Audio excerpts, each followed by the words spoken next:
Light started as a hopeful adventurer dreaming of glory, but his so-called friends betrayed him and left him to die in the abyss. Big mistake. That hellhole awakened his hidden, unlimited Gacha power, turning him into a total powerhouse. 3 years later, he's no longer the victim, he's the mastermind. Ruthless toward his enemies, but fiercely loyal to his allies. After the cosmic boom, the goddess lit up the blank canvas of the universe and spat out a continent populated by 9 races: dragons, elves, onifolk, dwarves, demonkin, dark elves, centaurs, beastfolk, and humans. 10 centuries later, Light is born a human kid from a dirt-poor family who decides to escape the grind and become an adventurer. He swears he'll get rich, rescue his family from poverty, and generally be epic. He travels to the big city and promptly getting hopelessly lost. First lesson. Cities are rude. Light tries to ask for directions and runs straight into racism. A beastfolk berates him for daring to speak to a lesser species. Classy. He finally stumbles into the Adventurers Guild, wide-eyed and totally green. The receptionist treats him like a rookie, asks about any unusual skills, and Light proudly declares he has the unlimited Gacha ability. Translation: he can roll a magical card machine forever and summon whatever the card spits out. Sounds cool, right? Well, Light demonstrates and summons a fork. Then another utterly pointless item. The receptionist's face says it all. F rank, take this ID card and stop embarrassing us. He's registered as the most useless sort of adventurer, given a list of grunt jobs and sent out to haul soil and chop wood. Pay is trash. He gets paid exactly enough for a filthy single room, and then a pack of beastfolk walk up and swipe his coins. Because, why not? He bumped into them earlier. Humanity, 0. City life, 100. Collapse on the pavement. Cue pitying glares. Out of nowhere, a mixed species group shows up, literally a party representing all 9 races. They're cute on paper. Sasha the elf archer, Drago the dragon-type bruiser, Diablo the demonkin, Nano the dwarf, Scion the dark elf, Santor the centaur, Aboro the onifolk, Gao the scheming beastfolk, and Guru. They pitch themselves as one big multicultural gang out to crush racial discrimination and build a fair world. Light, naive as a newborn puppy, buys the vibe and signs up on the spot. Finally, friends, and purpose. Fast forward, they drag Light into the strongest dungeon in town, and Light, being Light, nearly dies on his first turn. He's saved a couple times, acts like the cheerful underdog, brews tea for the party, and generally tries not to embarrass everyone. But here's the twist. The party wasn't formed out of charity. They were curious about his unlimited gacha and had been told by higher-ups to test whether he was secretly a prodigy. Their nice was a cover. The second they decide he's useless, the mask drops. Betrayal montage. They backstab him, literally. Drago, Sasha, Guru, the whole crew turns on him, slashing, shooting, and leaving him for monsters as bait. Light tries to run, but Sasha shoots his leg, and the rest pile on. It's cruel and efficient. They're not exposing him to danger. They want him gone, and are happy to stage his death as a monster accident. Classic guild drama. In pure despair, Light screams at the universe, and a trap teleports him away, not into safety, but into the dungeon's deepest, nastiest pit. He lands in front of a level 1000 chimera. At this point, survival odds are laughably tiny. He realizes 2 things at once. 1, his supposed friends betrayed him for being human and for not being useful. And 2, his unlimited gacha is the only real thing he has left. So he channels every ounce of rage, humiliation, and hunger for revenge into that so-called useless power. He rolls the gacha like his life depends on it, and for the first time, the wheel coughs up something glorious. A summon card, unlike anything he's ever seen. A maid. Not just any maid, but May a level 9,999 summon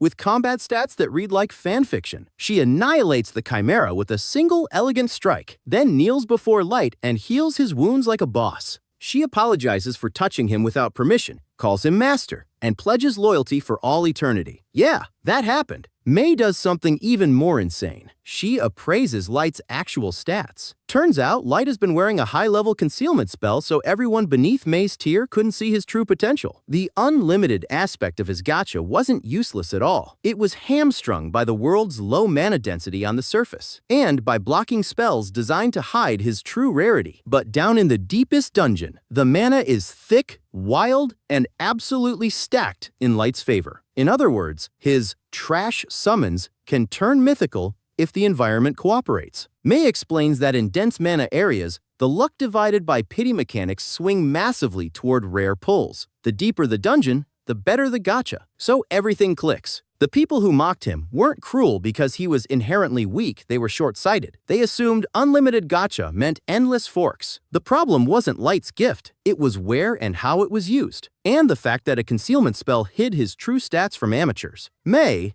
being the OP mage she is, sees that Light is sitting on a hidden OP kit. She believes in him, and that belief is contagious. Light is raw. He's physically hurt, emotionally shattered, and thirsts for revenge. But he doesn't want Mei to just murder his betrayers for him. Nah, he wants to be strong enough to do the dirty work himself. Pride and vengeance fuel his will. He vows to become powerful enough to strike back with his own hands. Mei, stubbornly loyal and mysteriously smitten with the idea of serving him, promises to help train and protect him until he can. She offers to boost him, craft strategy, and otherwise be the overpowered support unit to his eventual war. The scene closes with Light pulling the gacha again, not out of hope, but out of intent. He's no longer the gullible kid who thought a fork was the worst thing ever. He now sees the map. He's starting to build a plan, gather rare summons in high mana zones, level up, amass power, and eventually carve out a kingdom strong enough to right all the wrongs. Revenge is a personal brand now, but so is ambition. Light's not just surviving anymore. He's constructing a future where his family won't starve, and where he'll make the people who laughed at him pay ideally via a blade, not a servant. 3 years later, Light strolls down from his throne,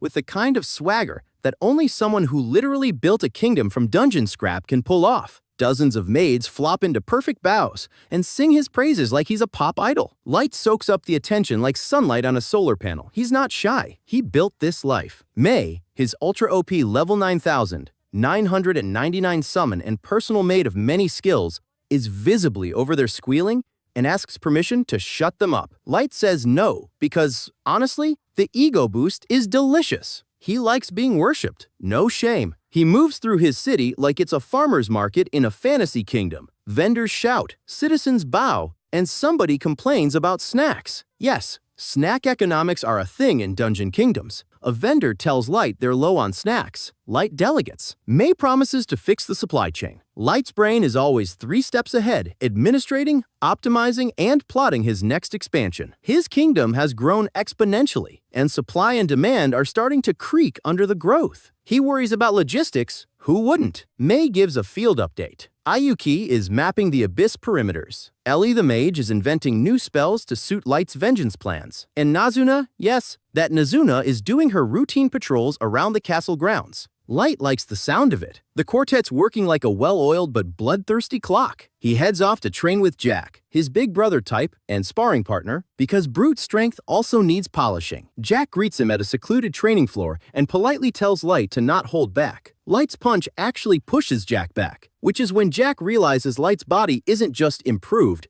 it's lethal. They brawl like brothers who actually love each other. Jack teases Light to ease up because that punch would kill normal people. Light promises he's not holding back. This is serious practice reputation, and too many enemies still roam the surface. Meanwhile, Nazuna's patrol routine is comedy adjacent. She bumps into a gaggle of junior maids who whisper about access to Light's bedroom. They pressure her into delivering a letter demanding equal access to Light's private chamber. Nazuna, being Nazuna, takes the request at face value and goes knocking on Light's bedroom door. Mei opens it mid-pillow sniff because Mei is weirdly proud of her unique bed-making technique. Nazuna is baffled. Mei lies with the best poker face, and the junior maid's plot basically collapses because they can't out-scheme Mei's deadpan. Mei compensates Nazuna with a pocket full of silver, and Nazuna scampers off to buy pastries, delighted at being bribed. Ayuki returns from mapping, speaking in cat-like code that confuses Nazuna. She's finished the map sector and reports for duty. Nazuna scolds her for the theatrics. Ayuki shrugs, and off they go. Nazuna climbs Light's throne and rubs her face all over it like a cat, marking its territory because honestly she misses Light. She's not subtle. In a desperate moment of daydreaming, she breaks a tiny piece of the chair and panics, then sprints away before anyone notices. Back on the training floor, Jack wraps up with praise. Light's iron body and raw power could rival the best on the surface, but there are still stronger folks out there. Light vows never to slip. Revenge is the name of the game, and he's not letting anyone take his moment away. After training, Mei calls a maid meeting and tears into the junior maids over their mutiny letter. They try to spin, "We only wanted to help," but May sees right through them. She punishes with classic, "clean the throne room by hand," discipline, and shuts down their plans with surgical precision. The maids grumble but learn quickly that messing with May's authority is a bad life choice. Nazuna, meanwhile, window shops for a gauntlet she can't afford and runs into Ellie, who's back early from her construction supervision. Ellie mocks Nazuna's candy-level IQ while teasing that she's got the ear of light because she actually drinks tea with him, a crime, apparently, because it means Ellie gets close, intellectually and emotionally. Nazuna pretends it's a power play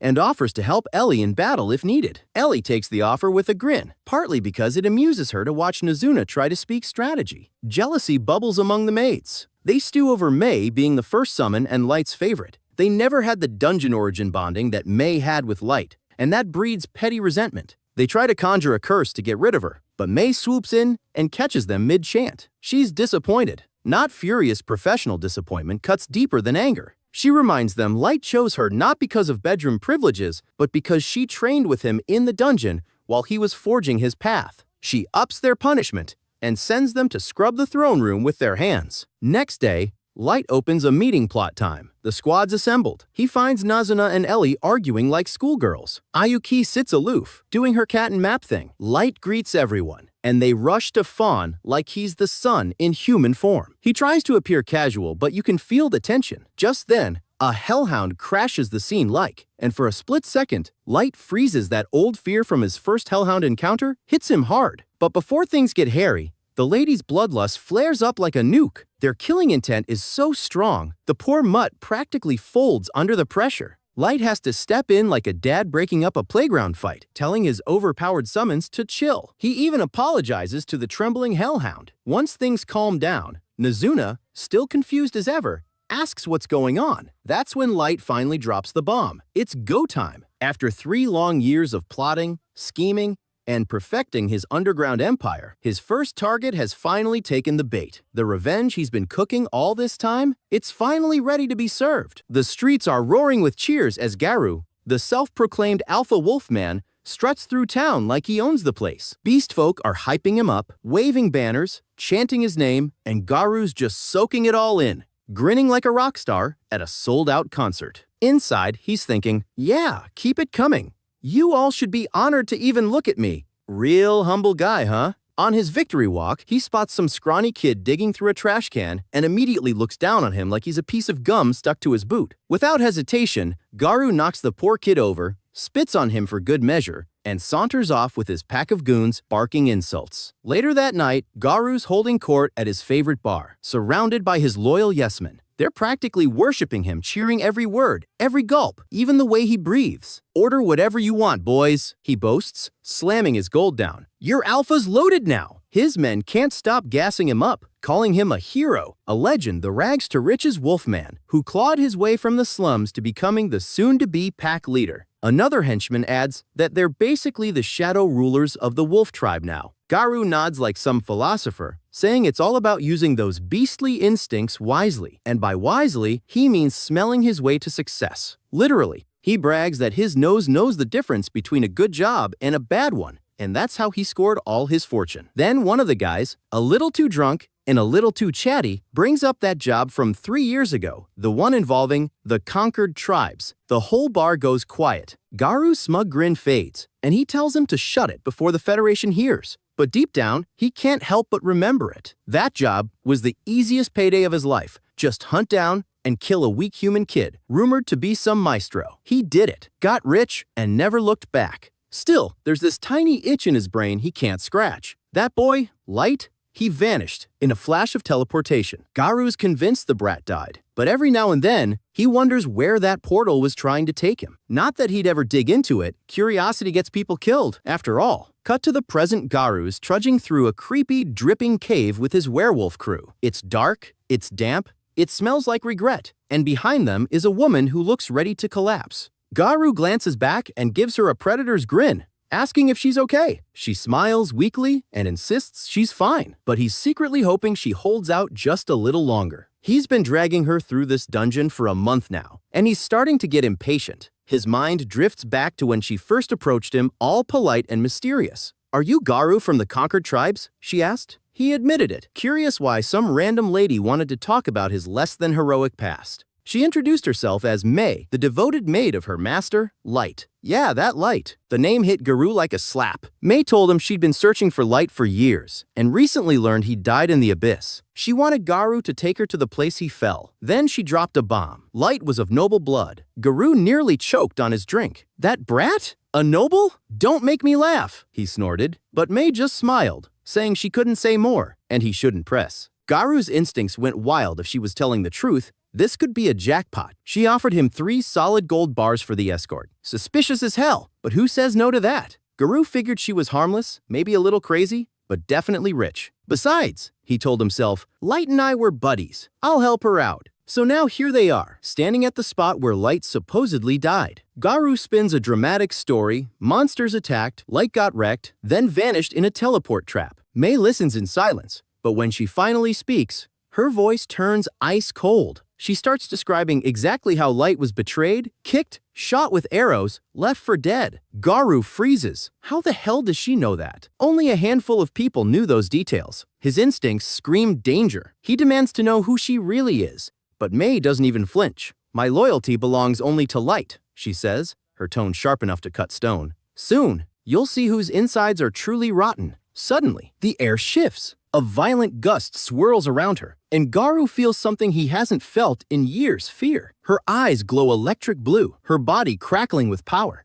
Garou's trembling, realizing she's not some fragile human. He's about to give the order to attack when a calm, familiar voice echoes through the cave. That's enough, May. She immediately stops. From the shadows, a cloaked figure steps out. Garou's blood runs cold. No way. It can't be. The boy pulls back his hood, and there he is. Light, the dead boy from 3 years ago, standing there with a grin that says, "Miss me?" Garou's brain short-circuits. His men are panicking, asking what's happening, but Garou starts laughing the kind of cocky, nervous laugh that says he's desperately pretending he's not terrified. You think you can take me, he sneers. You're still a level 15 human. I'm level 150. You don't stand a chance. Light doesn't even blink. Garou snarls and calls him stupid for coming back, then orders his men to kill him. Big mistake. Before they can blink, May moves. 1 second, they're charging. The next thud. 2 corpses hit the ground. She stands there calm as ever, saying, "Anyone who threatens my master will lose their head." Light just smiles, thanks her, and politely asks her to block the exit. She blushes. Garou's men are shaking. They didn't even see her move. He tries to rally them, saying it was just a sneak attack. Light smirks and says Garou hasn't changed, still calling humans weak while ignoring reality. Garou roars back, bragging about his level 158 and claiming werewolves are the superior species. Light shrugs. Then how come your superior guys are dead? Oof, burn. Garou insists it's some trick, but before he can blink, Light wipes out the rest of his men like he's swatting flies. Now it's just him and Garou. Desperate, Garou pulls out his secret weapon, a summoning stone. "You think I'm done?" he shouts, slamming it down. A massive, level 500 wolf beast, Fenrir, appears, howling flames of destruction. His followers cheer, thinking the fight's over. Light yawns. "That's cute," he says, brushing dust off his cloak. "That's it," Light says, deadpan. "You call that a big move?" Looks more like a warm-up sneeze.